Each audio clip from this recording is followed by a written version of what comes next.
Assalamualaikum warahmatullahi wabarakatuh. Halo teman-teman, kembali lagi dengan saya Indriani Husain.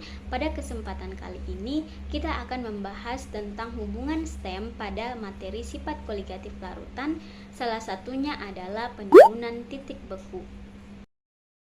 Nah, sifat koligatif larutan ini adalah sifat larutan yang tidak bergantung pada jenis zat terlarut, tetapi bergantung pada konsentrasi partikel zat terlarutnya.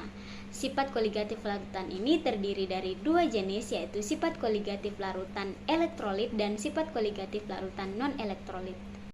Nah, sekarang kita akan masuk ke penurunan titik beku, salah satu dari sifat koligatif larutan.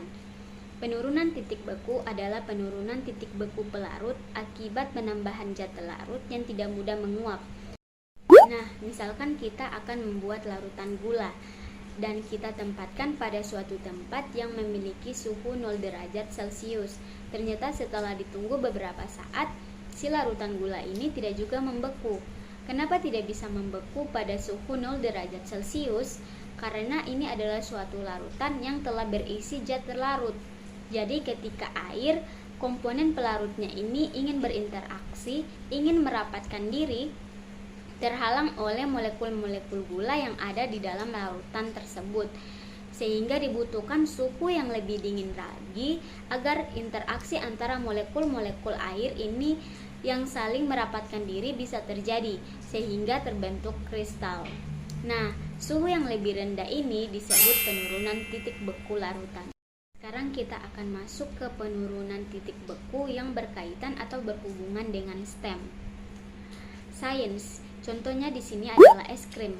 Es krim termasuk dalam materi sifat koligatif larutan non-elektrolit, yaitu dengan penurunan titik beku, di mana adonan es krim ditempatkan di dalam cetakan kaleng yang terendam es batu dan diberi garam akan memperoleh suhu yang lebih rendah dari 0 derajat Celcius.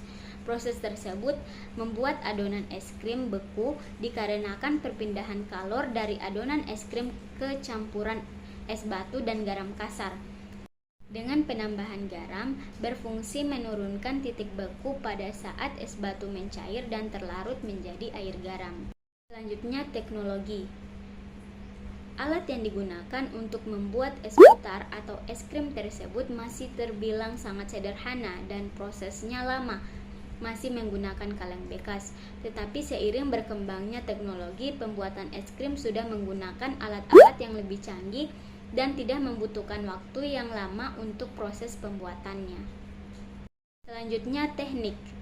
Penggunaan garam dapur untuk membuat es putar atau es krim dimaksudkan untuk penurunan titik beku. Tetapi sekarang sudah banyak es krim tersedia di supermarket yang lebih banyak dan bervariasi, sehingga tidak perlu menggunakan garam untuk membuat es putar atau es krim lagi. Yang terakhir, matematika.